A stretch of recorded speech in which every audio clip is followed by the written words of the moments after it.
नमस्कार दोस्तों, आप सभी का स्वागत है हमारी यूट्यूब चैनल प्रतियोगी मंच में। दोस्तों, आज इस वीडियो में हम बात करने जा रहे हैं रबी की फ़सल और ख़रीफ की फ़सल में अंतर, और उसमें हम एक ट्रिक लाए हैं, तो उस ट्रिक का भी हम एक्सप्लेन करेंगे। तो ट्रिक में जाने से पहले दोस्तों ये आपको बता दें कि यहाँ से ये टॉपिक जो है आप भारतीय कृषि के अंतर्गत आप पढ़ते हैं भूगोल में। ठीक है, तो भूगोल में आप पढ़ेंगे भारतीय कृषि, तो वहाँ पर आपको ये देखने को मिलेगा कि वहाँ आप फसलों के प्रकार आप पढ़ेंगे, रबी की फ़सल, खरीफ की फ़सल, ठीक, जायद की फ़सल, ऐसी नकदी फ़सल। तो ये फ़सलें आप पढ़ते हैं। इस टॉपिक से जो क्वेश्चन आपके बनते हैं वो कुछ इस प्रकार से बनता है, निम्न में से कौन रबी की फ़सल है, निम्न में से कौन खरीफ की फ़सल है या नहीं है। ठीक है, तो इस तरीके के क्वेश्चन आपसे यहाँ से पूछ लिए जाते हैं। तो ट्रिक में जाने से पहले हम लोग ये समझ लेते हैं जल्दी से कि रबी की फ़सल क्या है और खरीफ की फ़सल क्या है। तो रबी की जो फ़सल है, रबी की फ़सल को आपको ध्यान रखना है, इसकी जो बुवाई होती है वो होती है अक्टूबर नवंबर में। इसकी बुवाई होती है कब? अक्टूबर नवंबर में। और इसको जो काटा जाता है वो काटा जाता है अप्रैल और मई में। अप्रैल मई में इसको काटा जाएगा। वहीं खरीफ की फसल की अगर हम बात करें तो इसकी जो बुवाई है, ठीक है, इसकी जो बुवाई है, खरीफ की फसल की अगर हम बात करें तो इसकी जो बुवाई है वो जून जुलाई में इसकी बुवाई होती है। ठीक, जब हमारा मानसून आता है। और ठीक है, और क्या होगा, सितंबर अक्टूबर के आसपास ये जो है इसको काटा जाएगा। ठीक, तो ये इसका सामान्यतः अंतर है। आगे बढ़ते हैं, ट्रिक की ओर जाते हैं। तो ट्रिक क्या कहती है? ट्रिक में लिखा है कि 2 अक्षर वाले जो शब्द होंगे वो रबी की फसल में आएगा, और जबकि 3 या उससे ज़्यादा वाले अगर अक्षर वाले आपके शब्द होंगे तो वो खरीफ की फसलों की कैटेगरी में रखा जाएगा। ठीक है, तो ये आपका ट्रिक है। तो ट्रिक का कैसे इस्तेमाल करना है आइए इसको एक्सप्लेन करते हैं। ठीक है, रबी की जो फसलें हैं, जैसे गेहूं है तो 2 अक्षर आपको हैं, चना है 2 अक्षर आपको मिलेंगे, आलू है 2 अक्षर आपको मिलेंगे।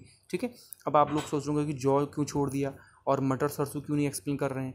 तो अभी ध्यान दीजिए कि जौ को हम ले लेते हैं, जौ है, और एक और यहाँ पर आप जौ से देखेंगे ज्वार।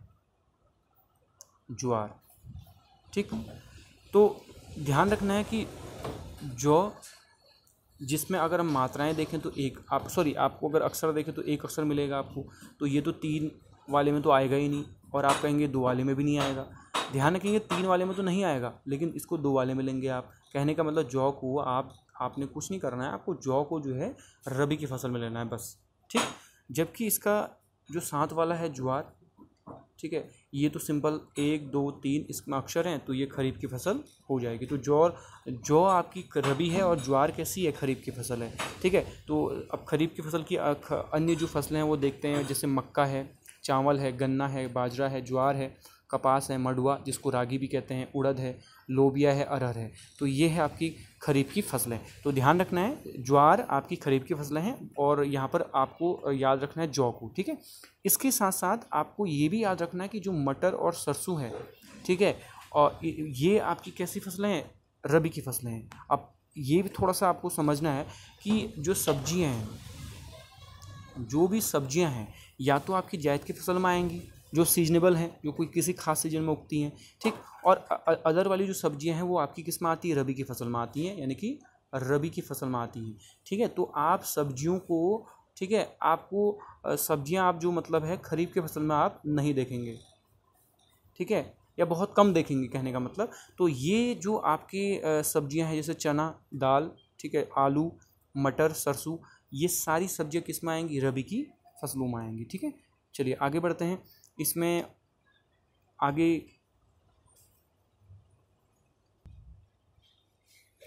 और इसमें जो है नकदी और व्यापारिक फसलों के अंतर्गत रबड़, कॉफ़ी, चाय, कहवा, तंबाकू, जूट, कपास आदि को शामिल किया जाता है। ठीक है, इसी प्रकार जायद की फसलें आप देखें, ये खरीफ और रबी सीजन के मध्य में होती हैं, और इसके एग्जांपल जो हैं तरबूज, खरबूज, ककड़ी, खीरा और करेला। तो जो सीजनेबल आपके वेजिटेबल्स होते हैं वो जायद की फसलों में आते हैं। ठीक है, तो ये आपका रहा ट्रिक, और आई होप आप लोगों को क्लियर हो गया होगा कि रबी और खरीफ की फसलें कौन कौन सी हैं। तो आपको अगर ये वीडियो पसंद आया हो तो आप ज़रूर इसको लाइक कीजिए और हमारे चैनल को सब्सक्राइब कीजिए। आप सभी लोगों का बहुत बहुत धन्यवाद।